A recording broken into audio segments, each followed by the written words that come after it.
출애굽기 8장 20절에서 24절까지의 말씀입니다. 여호와께서 모세에게 이르시되 아침에 일찍이 일어나 바로 앞에 서라. 그가 물러나오리니 그에게 이르기를 여호와의 말씀에 내 백성을 보내라. 그들이 나를 섬길 것이니라.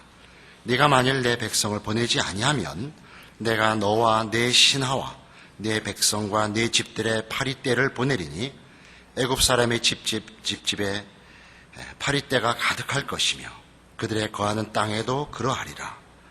그날에 내가 내 백성의 거하는 고센 땅을 구별하여 그곳에는 파리떼가 없게 하리니 이로 말미암아 나는 세상 중에 여호와인 줄을 내가 알게 될 것이라.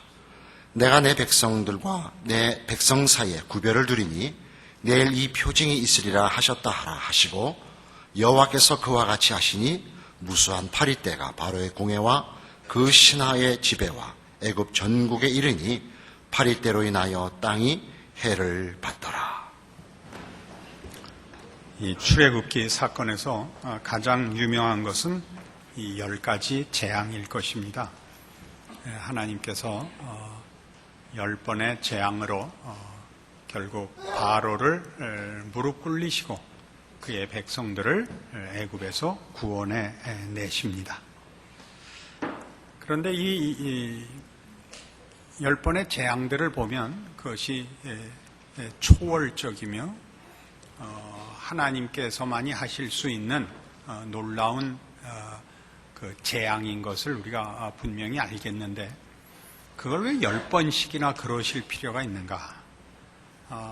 하나님께서 하시고자 한다면 단번에 바로를 무릎 꿇리시고 그의 백성을 구원하실 수 있으셨을 텐데 왜 이렇게 여러 번의 밀고 땡기는 씨름을 하셔서야 이 일을 이루셨는가? 그런 생각을 자연스럽게 모두가 하게 됩니다. 오늘 본문에도 있는 바와 같이 22절에 보시면 그날에 내가 내 백성이 거하는 고센 땅을 구별하여 그곳에는 파리떼가 없게 하리니 이로 말미암아 나는 세상 중에 여호와인 줄을 네가 알게 될 것이라.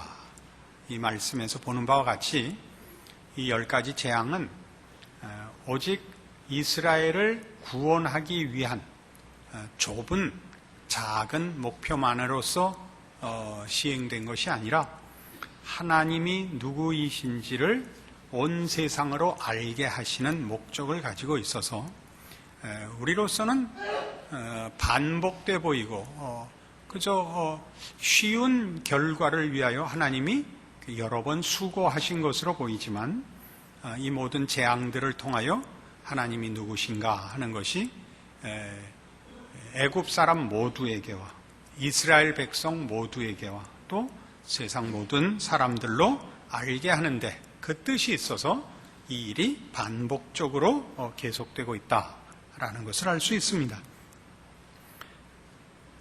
근데 하나님이 어떤 하나님이시냐 하는 것은 이 재앙의 그 성격에서 굉장히 잘 드러납니다. 왜냐하면 이 재앙들은 말하자면 하수가 피가 된다든가 개구리떼가 나온다든가 이가 생긴다든가 흑암이 임한다든가 우박이 쏟아진다든가 메뚜기떼가 나타난다든가 파리떼가 나타난다든가 하는 자연이 동원되는 그 재앙인 것을 볼 수 있습니다. 이것은 말하자면 이 바로와 하나님과의 이 싸움이 말하자면 창조의 그 질서와 목적과 그것을 반대하고 허물어뜨리려는 그 죄와의 싸움인 것을 우리에게 가르치고 있습니다. 하나님만이 이 세상을 만드셨고 주인이십니다. 우리가 창세기에서 보는 바와 같이 하나님 그 모든 것을 하나님의 속성을 따라 선하고 아름답고 복되게 만드셨고 만족하셨습니다. 그러나 죄가 들어오고 죄로 인하여 사람이 부패하고 죄로 인하여 땅이 세상이 저주를 받고 그리하여 죄로 인한 오염과 부패가 세상 모든 곳에 그 영향을 미치게 됩니다. 온 세상은 죄가 득세하고 죄가 판을 치는 그런 환경과 질서가 되어서 우리가 인류 역사를 통하여 경험하듯이 전쟁이 있고 미움이 있고 다툼이 있고 뺏고 빼앗기는 일들이 있고 죽음이 있고 멸망하고 악하고 더러운 그런 부패와 죄의 오염에 심각한 그 결과들을 경험하고 있습니다. 이것에 대한 하나님의 말하자면 응징은 새삼스러운 하나님의 분노나 진노로 인한 공격이기보다 우리가 자초한 죄의 결과가 무엇인가로 우리가 걷고 있는 길, 우리가 잘못 가고 있는 모든 것에 대하여 말하자면 하나님께서 그 결과로 우리를 징치하시고 그런 면에서 이 재앙마저도 하나님께서는 은혜를 베푸시는 셈입니다. 우리가 가는 길의 결과가 무엇인지, 우리가 사랑하고 좋아하는 세상 풍조들, 죄악들의 그 내용이 무엇인지를 보입니다. 그것은 하나님이 지으시고 다스리시는 이 세상 모든 것을 파괴하고 더럽히고 오염시키는 것이라 하는 것을 이 10가지 재앙을 통하여 보이시는 것입니다. 그러나 하나님의 진정한 하나님의 창조와 그 창조의 하나님의 통치에 의한 복된 것은 이 재앙에서 애굽 사람들과 그들의 그 장소와 하나님의 백성인 이스라엘과 이스라엘 백성들이 사는 땅을 구별함으로써 하나님의 그 창조와 섭리와 목적하시는 바의 복된 것을 대비시키고 있는 것입니다. 그러니까 이 싸움은 한 사건을 해결하시는 하나님의 손길 정도가 아닙니다. 이스라엘 백성을 애굽에서 꺼내는 싸움이 아니라 훨씬 크게 하나님께서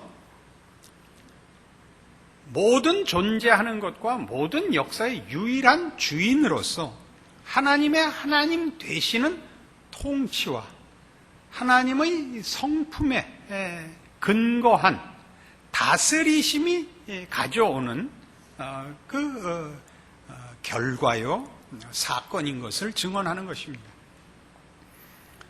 하나님이 지으신 세상이 하나님이 보시기에 좋더라라고 말씀하신 대로, 그리고 하나님이 그의 형상대로 그의 백성을 만드시고 그들을 복주시고 생육하여 번성하기를 바라신 이 창조의 계획과 뜻을 이루시는 일에 반대가 되는 것들을 방치하실 수 없는 하나님이시다 하는 것이 바로와 애굽에게 주어진 이 재앙으로 말하자면 나타나는 것입니다. 이것은 잘못해서 벌을 주는 정도를 넘어서서 하나님이 만드시고 목적하시는 일을 이루시고야 말 것이기 때문에 하나님이 지금 신약적인 표현으로 의와 진리의 거룩함의 통치의 완성을 이루시려면 그것을 반대하고 그것을 방해하고 장애가 되는 것들은 제거하실 수밖에 없는 것이 당연하게 심판으로 등장할 수밖에 없음을 말하는 것입니다. 그리하여 하나님은 하나님 편을 드는 자에게 복을 주고 하나님을 반대하는 자에게 벌을 주는 그 정도의 하나님이 아니고 그 수준과 그 차원을 넘어서 온천하 만물을 창조하시고 다스리시고 결과하시는 이의 뜻과 속성과 성품에 근거하여 이 세상과 역사가 흘러갈 수밖에 없고 그것에 반대되는 것들은 저절로 스스로 파멸을 자초하며 심판을 받을 수밖에 없다. 또 적극적으로 얘기하면 우리가 잘해서 복을 받기보다 하나님이 이런 창조의 목적을 가지시고 우리의 하나님이 되시고자 하셨기 때문에 하나님이 그의 백성들에 대하여 은혜를 베푸시며 기적으로 개입하사 하나님의 백성된 자들을 놓아두시지 않고 우리의 소원이나 기도나 노력에 우선하는 하나님의 하나님 되시는 통치와 우리와의 관계에 근거한 개입과 인도와 결과가 있을 수밖에 없다라는 것을 선언하는 것이 출애굽 사건의 가장 중요한 내용인 것입니다. 이 정도에서 고개를 끄덕이는 사람이 있다는 것은 대단한 것입니다. 이게 사실은 기독교의 복음입니다. 하나님이 어떠한 분이냐, 하나님이 나와 어떤 관계냐, 여기에 모든 것이 근거하고 있지, 우리가 어떻게 하면 복을 받느냐, 우리가 어떻게 하면 벌을 받느냐라는 것은 그 근거됨과 이유됨, 하나님이 어떤 분이시냐에 근거하여 나타나는 현상을 우리가 이해하기 좋게 공식화한 것에 불과합니다. 로마서 9장에 가보십시다.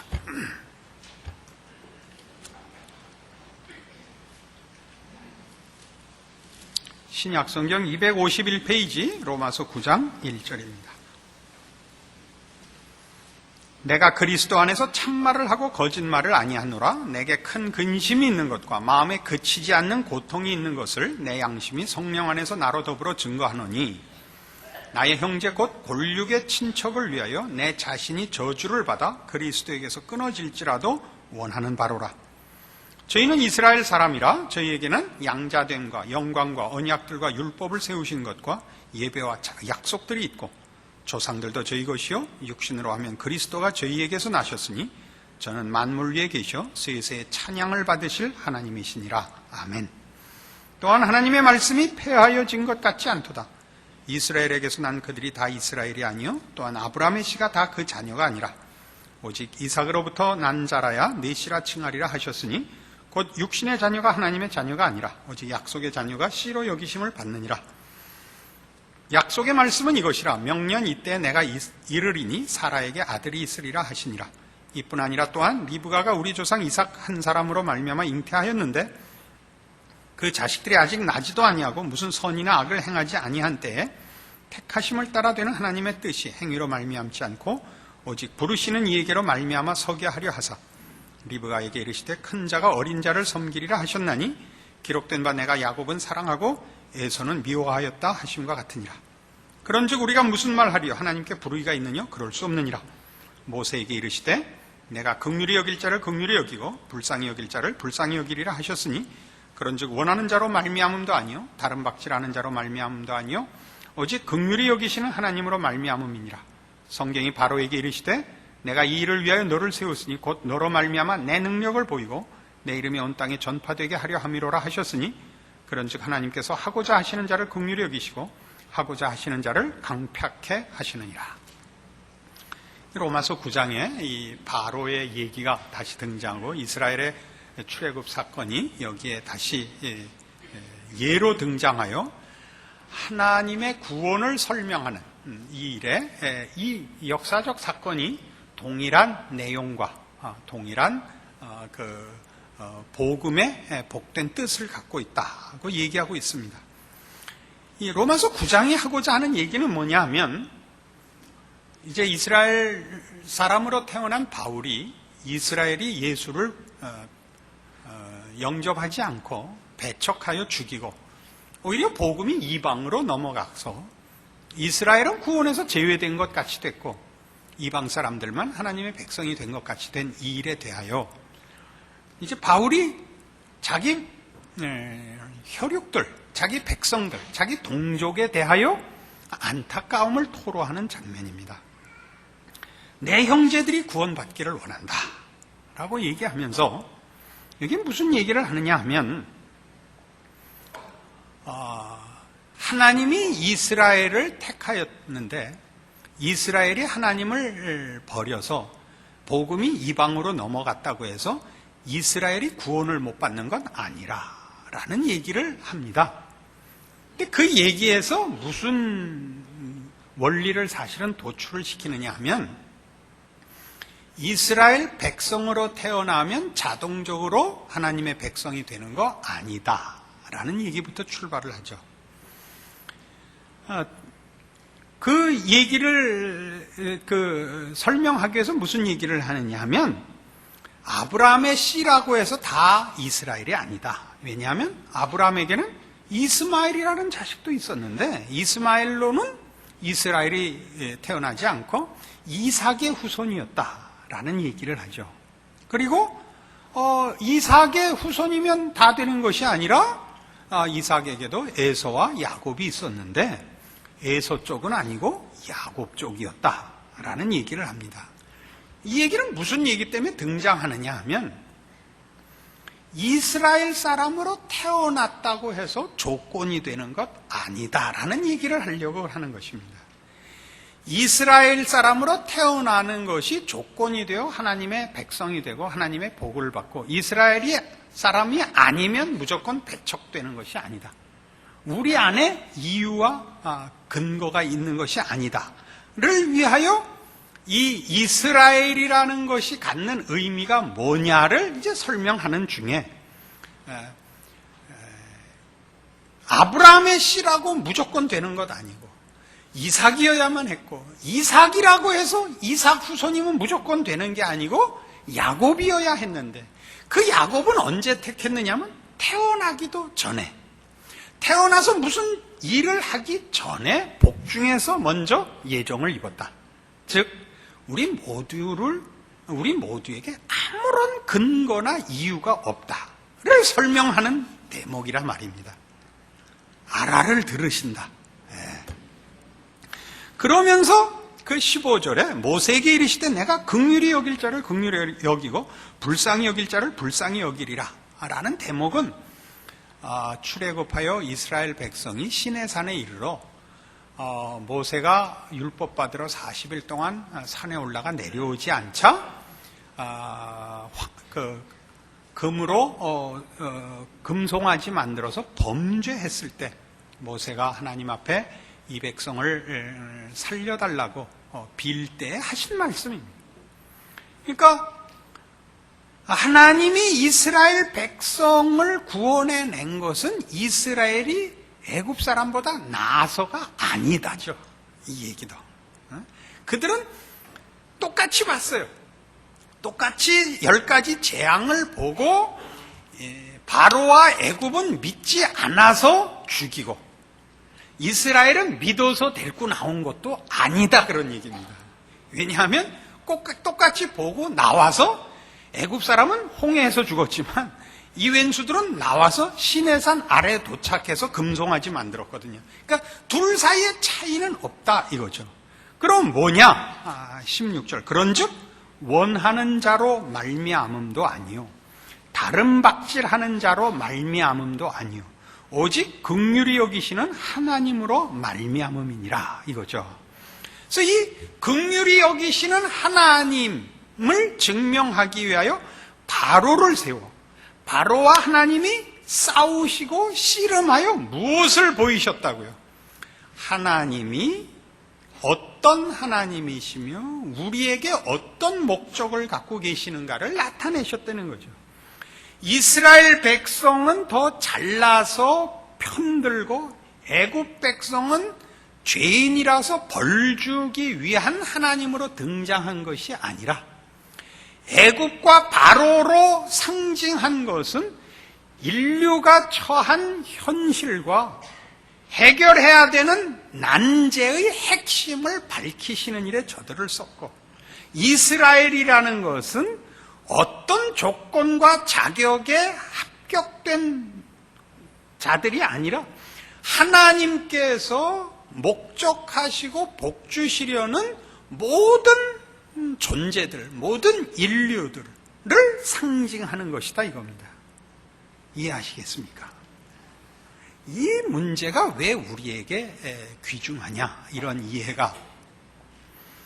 우리는 우리의 신앙 속에서 우리도 모르게 조건과 이유라는 걸 가지기를 좋아합니다.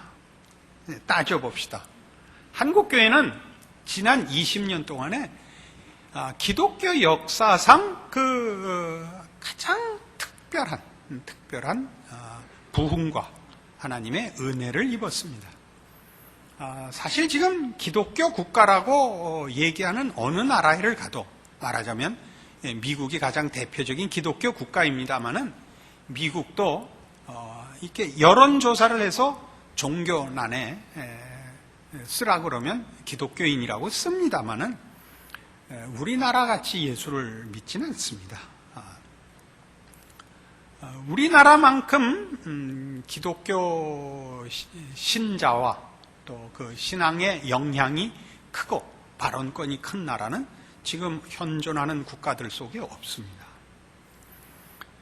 그런데 이런 지난 80년대와 90년대에 걸친 20년 대략, 그러니까 중점적으로 그 20년 동안에 한국교회가 지금의 이 부흥과 말하자면 결실을 보았는데, 그 일이 왜 일어났느냐라고 물으신다면 아무도 이유를 답할 수가 없습니다. 이러한 하나님의 복주심과 기적의 결실에 쓰임받은 사람들은 많습니다. 우리가 그 이름을 얼마든지 알고 있습니다. 조용기 목사님, 옥하는 목사님, 하용조 목사님, 이동원 목사님, 김삼환 목사님 같은 하나님의 일꾼들, 하나님의 사람들이 있습니다. 그러면 우리는 금방 어떻게 생각하느냐 하면, 지금 출애굽 사건에서도 자꾸 비교해서 말씀드리듯이 그런 위인들이 있어서 이 결과가 생겼다라는 식의 생각을 우리는 꼭 한다 이겁니다. 이것은 우리가 가지는 인간의 합리성, 또 인간의 자존심 같은 것들이 바탕이 된 하나님의 하나님 되심에 대한 성경적인 이해의 부족이, 하나님을 다만 잘한 사람을 복주고 못한 사람을 벌주는 이로 생각하여 우리에게서 그 이유와 근거를 찾으려는 우리의 습성에 근거한 것입니다. 20여 년 전, 그러니까 60년대와 70년대로 돌아가 보면, 그때 제가 그 당시를 교회 안에서 산 사람으로서 그때 상황을 증언하자면, 어느 교회건 교회가 이렇게 클 줄 몰랐고, 한국 교회가 이렇게 수적인 결실을 얻을 줄은 물론 몰랐고, 그때 교회를 다니고 교회 안에 열심을 가진 성도들이 가졌던 유일한 소망은 교회를 가장 아름답게 짓자라는 게 다였습니다. 크게 짓자도 아니고, 그래서 어느 교회는 붉은 벽돌로 지었대더라. 그러면 우리는 건축 자재가 좀 더 비싼 고급한 무슨 돌로 짓자. 어느 교회는 전자 올겐을 샀대더라. 그러면 우리는 파이프 올겐을 사자. 그런 것 그 외에 더 이상의 무슨 기대나 더 이상의 소원이 없었습니다. 그럼 우리가 생각하지도 바라지도 감히 상상하지도 못했습니다. 그런데 그 20년 사이에 얼마나 크기 시작했냐 하면, 모든 교회가 2부, 3부, 4부, 5부 이렇게 예배를 여러 번에 걸쳐서 봐야 할 만큼 교인들이 몰려오기 시작했습니다. 하나님 막 밀어보내셨습니다.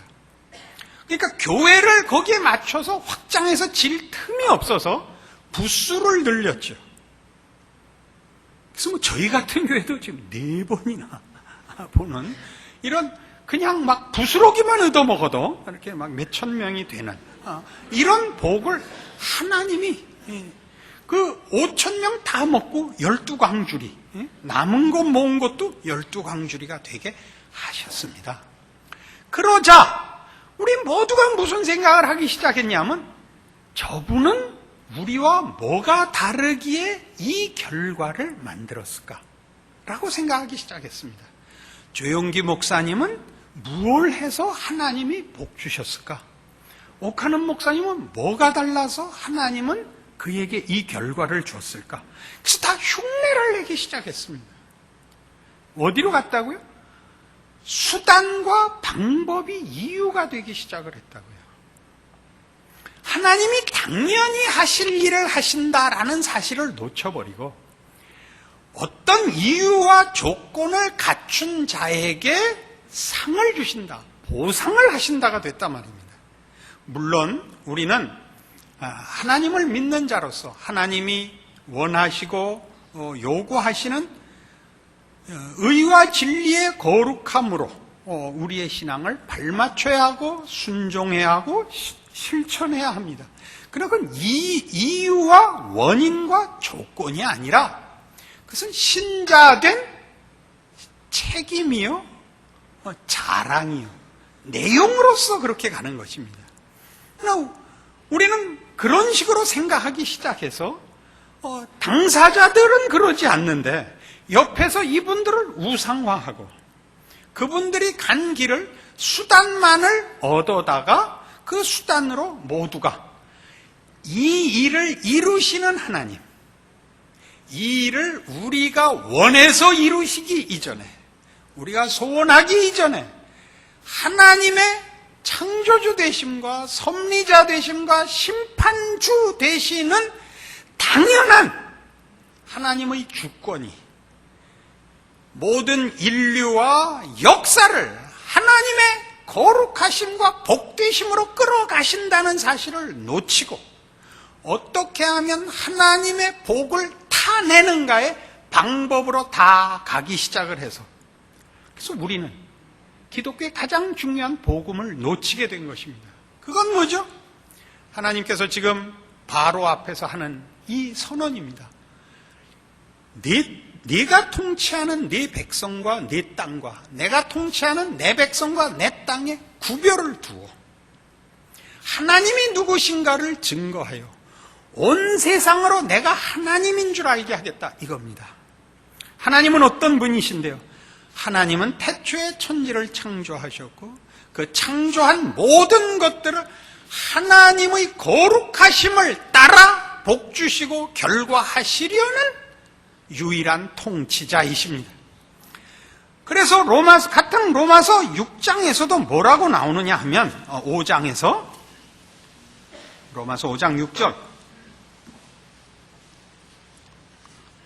우리가 아직 연약할 때 기약대로 그리스도께서 경건치 않은 자를 위하여 죽으셨도다. 의인을 위하여 죽는 자가 쉽지 않고 선인을 위하여 용감히 죽는 자가 혹 있거니와 우리가 아직 죄인 되었을 때 그리스도께서 우리를 위하여 죽으심으로 하나님께서 우리에게 대한 자기의 사랑을 확정하셨느니라. 구원이란 어떻게 이루어졌느냐? 우리가 하나님 앞에 구원시켜 달라고 빌기 이전에, 우리의 죄를 용서해 달라고 회개하기 이전에, 우리가 잘못 가고 있다고 반성하기 이전에, 우리의 죽게 된 것을 어떻게 해결해 달라고 하나님 앞에 가서 무릎 꿇기 이전에, 우리는 우리의 처지나 하나님이 누구신지도 알지 못할 때 우리의 반응이나 조건이나 이유 이전에 하나님의 하나님 되심이 이유고 유일한 원인이 되어 하나님은 그 아들을 우리를 위하여 보내시는 겁니다. 이런 일이 왜 우리에게 필요하죠? 우리가 우리의 신앙을 이렇게 말하자면 실천적으로 따지자면, 실용적으로 따지자면, 하나님 말 듣지 않으면 죽어, 하나님 말 들으면 뭐든지 복받아, 이게 우리에겐 훨씬 쉽습니다. 이게 쉽습니다만은, 그러나 신앙의 진정한 내용으로 들어와 싸워보면 우리에게 무슨 싸움이 생기느냐 하면, 언제나 나는 하나님 앞에 갈 자격이 없어, 나는 하나님 앞에 기도해도 기도의 응답을 받을 자격이 없어, 이게 언제나 우리에게 가장 큰 신앙의 장애물이 된다, 이겁니다. 저 사람은 나보다 다른 데가 있고 더 열심히 신앙생활하고 더 이쁘게 보여서 하나님이 기도에 응답을 주시고 복 주시는 것이고 나같이 사니까 기도해도 소용이 없지 라고 생각을 한다면 그럼 신앙이라는 것은 어느 누구에게도 소용이 없어지게 되는 것입니다. 자격을 가지고 하나님 앞에 떳떳하게 보상을 요구할 수 있는 자는 아무도 없습니다. 그건 다시 말해서 여러분이 여러분 자신의 신앙에 대해서 아무리 절망하시고 아무리 부끄럽고 누구도 용서 못할 자리에 있다고 여길지라도 여러분은 하나님 앞에 나가서 당당히 이렇게 요구할 수 있습니다. 하나님은 하나님이시잖아요. 그게 복음이라는 것입니다. 그게 우리의 믿음입니다. 물론 여러분은 이것 갖고도 장난질 치실 겁니다. 개판으로 살고 들어와서 하나님은 하나님이시잖아요. 그것까지 하나님이 기다려주시는 거 여러분 경험하고 계시죠? 그것까지 기다리십니다. 바로에게 왜 10번이나 재앙을 내렸죠? 왜? 한 사람의 마음을 항복시키는 일에 하나님은 힘을 써서 억지로 혹은 조종하여 기계적으로 그를 바꿔놓기를 원치 않으시기 때문입니다. 하나님은 우리와 평생이라도 밀고 당기고 하시겠답니다. 우리도 여러 번에 걸쳐서 하나님 앞에 나와 이번 일만 잘해주시면 다시는 죄를 짓지도 않을 것이요 신앙생활을 열심히 하겠습니다를 약속을 수를 셀 수 없이 여러 번 했고 하나님은 그 약속을 지키시되 우리는 배신했습니다. 그 다음에 또 그렇게 들어가면 하나님 또 들어주시고 또 우리는 배신합니다. 그 일을 계속해서 기어코 나중에 내가 나쁜 놈이고 하나님에겐 아무 문제가 없습니다. 이 죄인을 불쌍히 여기소서. 급할 때만 찾아오고 결과만 얻어먹으면 토껴버리는 이 벌레 같은 이 짐승을 그저 어떻게 좀 해주시옵소서의 자리에 결국 하나님이 끌고 오신다. 이게 출애굽 사건에서나 십자가 사건에서나 그리고 우리 모든 하나님이 그의 자녀로 부른 성도들의 생애 속에서 하나님이 받아내시고 그때까지 포기하시지 않는 우리 하나님 되시는 통치입니다. 이것이 여러분에게 확인될 때 여러분의 신앙과 여러분의 인생은 변할 것으로 믿습니다. 기도하십시다. 하나님 아버지 은혜를 감사합니다. 하나님은 우리 아버지시고 영원하시고 신실하시며 70번씩 7번이라도 용서하시며 집 나간 자식을 매일 기다리시며 우리의 돌이킴을 기뻐하시며 찾아오시며 99마리 양 놔두고 한 마리 양 찾으러 몸소 십자가를 지고 오시는 우리 하나님이신 것을 믿습니다. 이 하나님이 우리 아버지이시기 때문에 우리는 우리의 인생을 하나님이 원하시는 의와 진리와 거룩으로 순종해야 합니다. 왜냐하면 그것은 그 외에는 하나님이 기뻐하시지 않는 죄의 길이며 하나님이 이 일을 우리의 복으로 약속하시고 목적하고 계시기 때문입니다. 이 믿음 가지고 우리의 인생 속에 찾아오시는 하나님과 매일매일 신앙의 싸움을 하되 순종의 싸움, 인내의 싸움, 헌신의 싸움, 항복의 싸움으로 우리를 드리고 그리하여 신자로 사는 인생의 기쁨을 맛보는 우리 모두 되게 하여 주시옵소서. 예수님 이름으로 기도합니다. 아멘.